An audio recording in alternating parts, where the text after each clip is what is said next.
Let's bring you news further afield now. U.S. President Donald Trump will tomorrow return to the House chamber for his first address to a joint session of Congress since retaking the White House. It's a moment where he's expected to revel in his shake-up of Washington and to lay out some plans for the year ahead. His most recent joint address took place in February of 2020, a little over a month before COVID altered the course of his first term and shut down much of the world.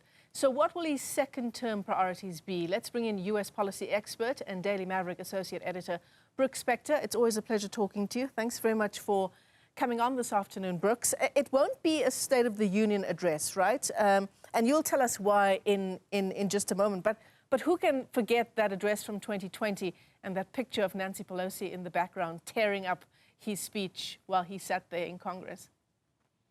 Well, we've gotten to see that little vignette several times in the last couple of days.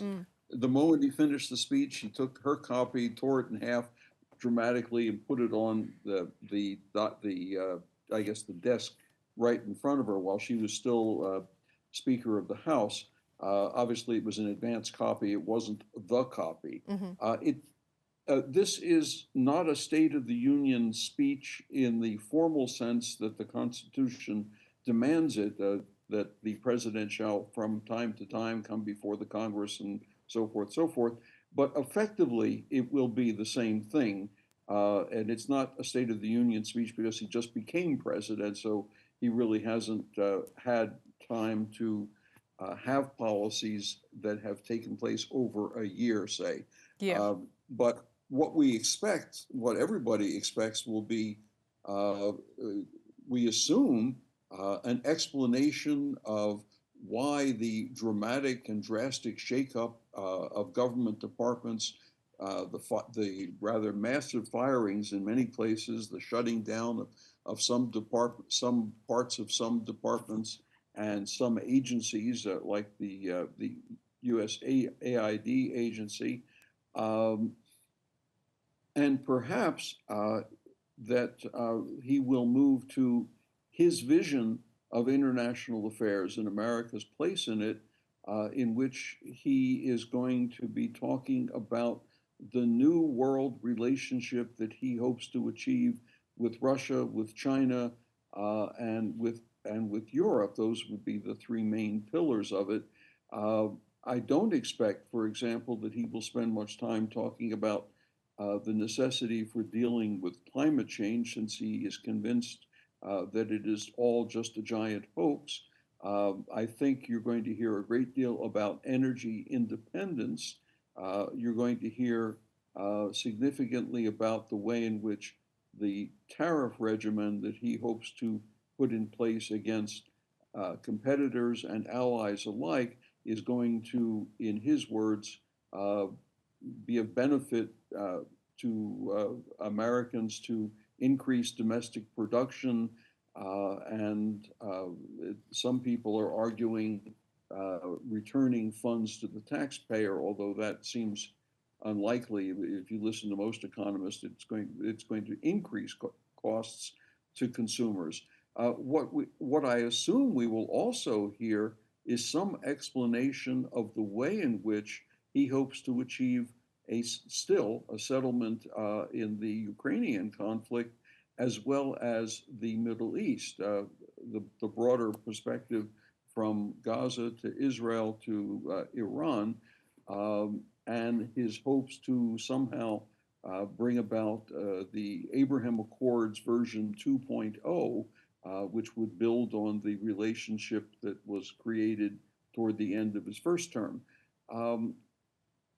And, we will undoubtedly get to see, as in certainly since the time of Ronald Reagan, where there are people in the audience, in the upper balcony, who are emblematic of a particular point that's being made. He'll get them to stand up and he will point to them, and there'll be applause for them. What you also will see, of course, is a starkly divided Congress. Some people are going to applaud wildly when he says something, and the other half are going to basically be sitting on their hands. It's going to create that kind of television image. Undoubtedly, too, there'll be demonstrators outside the Capitol building, fenced off away from the building itself, but we'll get something of a split screen effect from that, I suspect.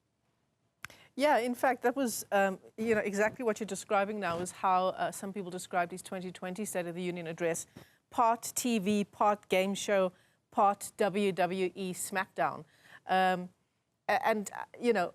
I suppose his recent interactions with Volodymyr Zelensky, with Keir Starmer, where he cut him off at the podium, his interactions in the Oval Office certainly give that kind of vibe. Yeah, it's all going to be theater. And it really has been, for the most part, for presidents basically since Ronald Reagan's days. Reagan, of course, was an actor before he became a politician, and so he had a sense for this kind of thing. And Donald Trump fancies himself as something of an actor as well by virtue of his TV program, The Apprentice. And it's become, this acting part of it has become more and more formulaic. There's a catchphrase, and then there's somebody in the audience who represents that particular point. There's applause as that person stands up, and then there is deadly silence from the other half of the assembled people in the House of Representatives chamber. They use that chamber because it's bigger, and you have to get seats for 435 members of the House and 100 members of the Senate into one space, and then all the onlookers and select members of the media and guests and so forth.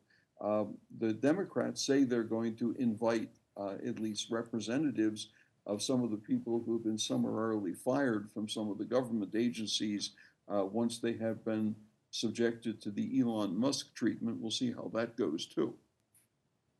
So even though on paper Trump has quite favorable conditions in Congress, I mean, Republicans hold a majority in both chambers, do you think it won't be quite that simple, Brooks, in terms of where the support, where the rousing applause or the deafening silence comes from? Well, those majorities are very, very small. They're razor thin, just a couple of members. And as a result, if 47 Democrats from the Senate, they probably can make about as much noise as 53 Republicans from the Senate, and in the House, 200 and some on either side. There'll be a lot of that, a lot of split decisions about who's going to cheer. You won't get too many boos. The Democrats don't tend to do that as much as Republicans have in the past.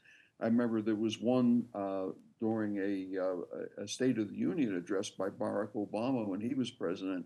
One of the Republican members of Congress, after Obama had said something about health care, this particular congressman screamed out, "You lie!"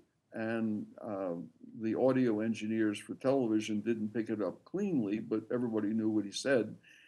And the repeats would show it. So you probably won't get so many of those, but you may get deadly silence or some muttering. It's going to be telegenic. We'll all watch with how shall we? It's not enthusiasm, but anticipation as to how it plays out. Unfortunately for people in this country, it takes place in the evening in the United States, so it's early in the morning here, which means that yours truly has to get up at 3 in the morning or something to watch it. No, absolutely. And I imagine many of us will for exactly the reasons you've mentioned. Brooks Spector, let me thank you for your time. Tomorrow, US President Donald Trump returning to the House chamber for his first address to a joint session of Congress since retaking the White House. Brooks Spector is a US policy expert and the associate editor at the Daily Maverick.